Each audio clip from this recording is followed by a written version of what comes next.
자, 울릉도가 이렇게 보면 자, 5분 정도 영상을 울릉도청에서 만들어졌는데 여러분들 울릉도라는 섬에 대해서 잠깐 제가 먼저 부연 설명을 하면 울릉도라는 이름이 있기 전에 옛날에는 뭐라고 불렀냐면 우릉도, 우산구 이렇게 우릉도라고 했어요. 우릉도, 우산구 이렇게 했는데 이미 울릉도라는 지명이 나온 건 1000년 이상 됐어요. 920년도에 울릉도라고 지명이 됐대요. 그래서 지금까지 울릉도라고 쓰고 있는데 울릉도에 그러면 보니까 여러분들이 뭘 알면 되냐면 지난달에 갔던 제주도를 축소한 섬이라고 생각하면 돼요. 제주도 섬 다닐 때 여러분들이 생각보다 작지 않은 섬이라는 걸 느꼈을 텐데 제주도의 몇 분의 1이냐면 약 한 20분의 1 정도 돼요. 20분의 1로 축소한 건데 재밌는 건 어떻게 축소했냐면 압축해가지고 축소하다 보니까 절벽으로 온 섬들이 이루어져 있어요. 어떤 절벽이냐면 주상절리 기억나요? 네. 그거가 그대로 44km가 둘러있는 게 울릉도예요. 그러다 보니까 사람이 살기에 굉장히 어려운 조건이에요. 어떤 조건이냐면 집 짓고 살 공간들이 없어. 그러다 보니까는 절벽에다가 집들이 짓고 그 다음에 거기서 살다 보니까 주민들이 살기 굉장히 협착한 섬이에요. 물론 우리나라의 모든 섬들이 살기 좋은 섬은 없어. 근데 여기가 굉장히 가파르고 절벽들로 이루어져 있는데 큰 동네는 몇 개가 있냐면 울릉도는 울릉시야, 울릉군이야? 뭘까? 울릉군. 대단해요. 몇 학년이에요? 3학년. 3학년. 역시 우리 3학년들이라 상식이 해박해요. 울릉군이에요. 우리나라에서 가장 작은 인구의 군이야. 10,000명 정도 살아. 10,000명.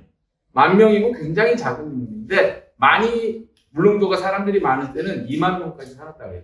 지금 한 10,000명 정도가 살고 큰 도시는 제주도 갔을 때 제주시가 있고 우리가 묵었던 숙소는 무슨 시였어? 서귀포시지. 여기 울릉도도 2개의 큰 동네가 있는데 도동이라는 동네가 있고 위쪽에 저동이라는 동네가 있어요. 한번 볼까요? 자, 지도를 보면 이게 울릉도야. 울릉도 자체로 돼 있는데 이 울릉도에서 이 아래쪽이 도동항, 저동항이 있어요. 2개의 큰 항구가 있는데 제주도는 위쪽에 제주시, 제주항이 있었죠. 우리가 묵었던 숙소는 서귀포항. 그렇게 생각하면 돼요. 그래서 도동, 저동인데 우리는 어디에서 베이스를 품고 숙소를 정하겠냐면 이 저동항 쪽에 정했어요. 마치 서귀포처럼. 그래서 숙소도 이번에 어떻게 했냐면 울릉도는 제일 힘든 게 뭐냐면 섬은 제주도하고 여러분 여기 수준이 20분의 1이라고 생각하면 돼요. 제주도의 수준이 20분의 1. 어떤 수준이 20분의 1이냐면 호텔도 20분의 1 정도밖에 없어요. 여관도 20분의 1밖에 없어요. 식당도 20분의 1밖에 없어요. 인구는 제주도가 50만인데 여기 10,000명 살아요. 인구는 50분의 1이에요.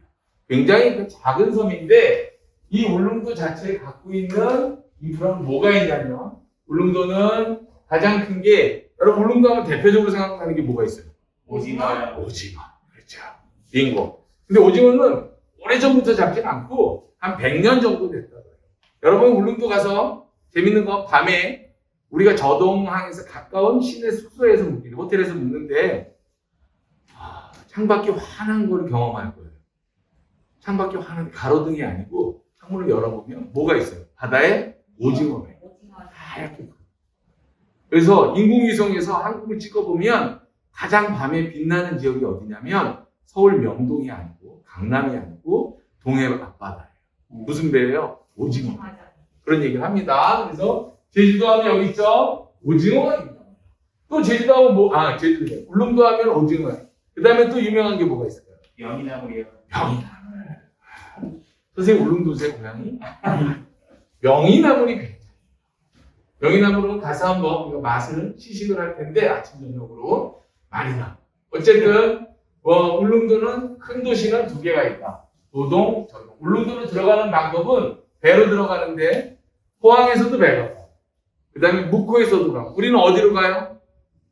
어디에서 출발해요? 강릉. 그렇지. 아까 얘기했잖아. KTX 타고 강릉 가서 강릉에서 하루 자고 그 다음날 아침에 울릉도로 들어가는데 강릉에서 배 타고 출발합니다. 자, 그래서 첫날은 강릉, 둘째 날은 울릉도 도착해서 바로 울릉도 투어를 하고 그 다음에 오른쪽으로 화면에 나오는 독도 땅으로 우리가 한번 가볼 거예요. 독도 영상을 한번 잠깐 보도록 하겠습니다.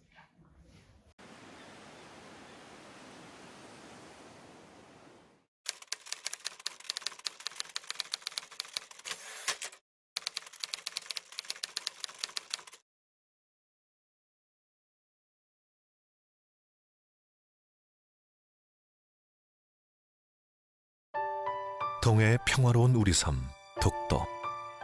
이곳에도 아픈 과거가 있었습니다. 제국주의 야욕에 불타던 일본은 1904년 러일 전쟁을 일으킵니다. 그리고 1905년 러시아 함대를 감시하기 위해 독도를 주인 없는 섬이라며 불법 편입합니다. 그것도 중앙정부가 아닌 지방정부의 고시를 통해 은밀하게. 그런데 과연 일본의 주장대로 독도는 주인 없는 섬이었을까요? 1145년에 발간된 삼국사기를 포함하여 한국의 수많은 옛 문헌과 지도는 독도를 오랜 옛날부터 한국의 영토로 기록하고 있습니다. 특히 1454년에 편찬된 세종실록 지리지는 울릉도와 독도의 위치를 정확하게 밝히고 있습니다. 그리고 1900년 대한제국은 칙령 제41호로 독도가 한국 영토임을 다시 한번 명확히 합니다. 일본의 기록은 어떨까요? 일본은 1905년 이전에는 독도를 일본 땅이라고 주장한 적이 단 한 번도 없습니다. 오히려 수많은 일본 문헌은 독도가 일본 영토가 아니라고 분명히 말하고 있습니다. 17세기 말 일본은 공식 문서를 통해 독도가 일본 영토가 아니라고 스스로 인정합니다.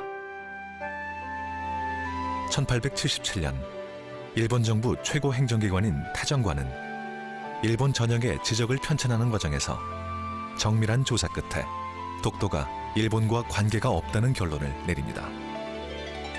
110년간 숨겨져 있다가 1987년에야 세상의 모습을 드러낸 이 타정관 문서는 독도가 일본 영토가 아님을 일본 정부가 공식 확인한 명백한 증거입니다.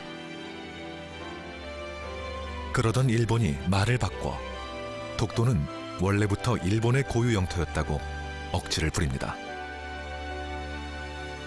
언제는 주인 없는 섬이라더니 이제는 원래부터 자기 땅이었다니. 이처럼 손바닥 뒤집듯이 말을 바꾸는 일본의 주장을 그 누가 믿겠습니까? 독도는 일본의 한반도 침탈의 첫 희생물이었습니다.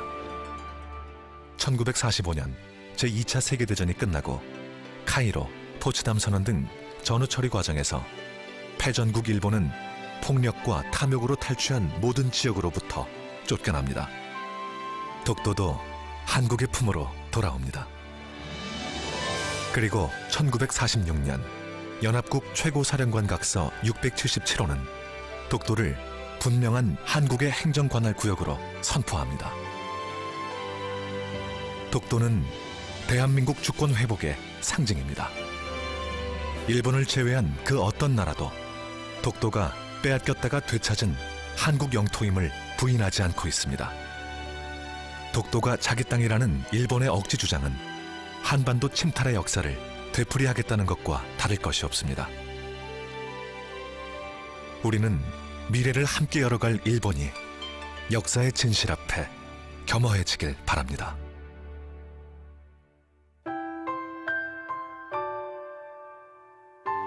독도는 동해의 평화로운 우리 섬으로 영원히 남아있을 것입니다.